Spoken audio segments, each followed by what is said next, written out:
नमस्ते प्रिय दर्शकों, स्वागत है आपका एक ऐसी पवित्र यात्रा में जो आपके हृदय को आलोकित कर देगी और आत्मा को शांति प्रदान करेगी।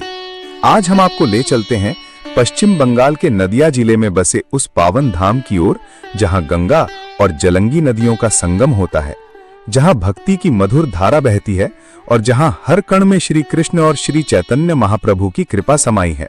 जी हाँ, हम बात कर रहे हैं मायापुर के इस्कॉन मंदिर की, जिसे श्री मायापुर चंद्रोदय मंदिर के नाम से भी जाना जाता है। ये मंदिर केवल एक भवन नहीं, बल्कि एक आध्यात्मिक क्रांति का प्रतीक है जो विश्व भर में भक्ति का संदेश फैलाता है। तो आइए इस पवित्र मंदिर के इतिहास की गहराइयों में उतरें और जानें कैसे ये स्थान विश्व के कोने कोने में भक्तों के लिए एक तीर्थ बन गया। तैयार हैं? चलिए इस आत्मिक यात्रा को शुरू करते हैं। मायापुर भारत के पश्चिम बंगाल के नदिया जिले में गंगा नदी के तट पर बसा एक छोटा सा गांव है, जो अपनी आध्यात्मिक समृद्धि और शांतिपूर्ण वातावरण के लिए विश्व विख्यात है। यह स्थान गौड़ीय वैष्णव परंपरा के लिए अति पावन माना जाता है, क्योंकि यहीं 1486 ईस्वी में श्री चैतन्य महाप्रभु का जन्म हुआ था। गौड़ीय वैष्णव भक्तों का मानना है कि श्री चैतन्य महाप्रभु स्वयं भगवान श्री कृष्ण के अवतार थे, जो राधा की भक्ति और प्रेम की भावना में लीन होकर इस धरती पर अवतरित हुए। मायापुर का नाम मियापुर से लिया गया है, जो बंगाली में मछुआरों के गांव को दर्शाता है।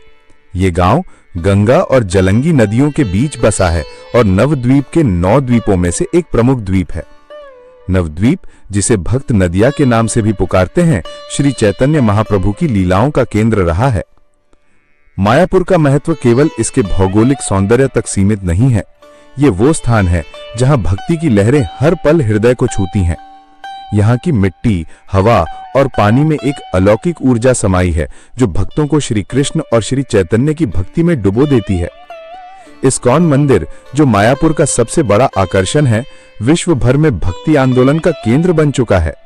लेकिन इस मंदिर की स्थापना और इसका इतिहास उतना ही रोचक और प्रेरणादायक है जितना यह स्थान स्वयं। आइए इस इतिहास को और गहराई से समझते हैं। इस मंदिर के इतिहास को समझने के लिए हमें पहले गौड़ीय वैष्णव परंपरा और श्री चैतन्य महाप्रभु के योगदान को जानना होगा।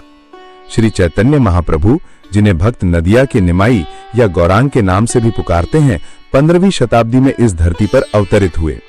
उनका जन्म मायापुर के योग पीठ में हुआ,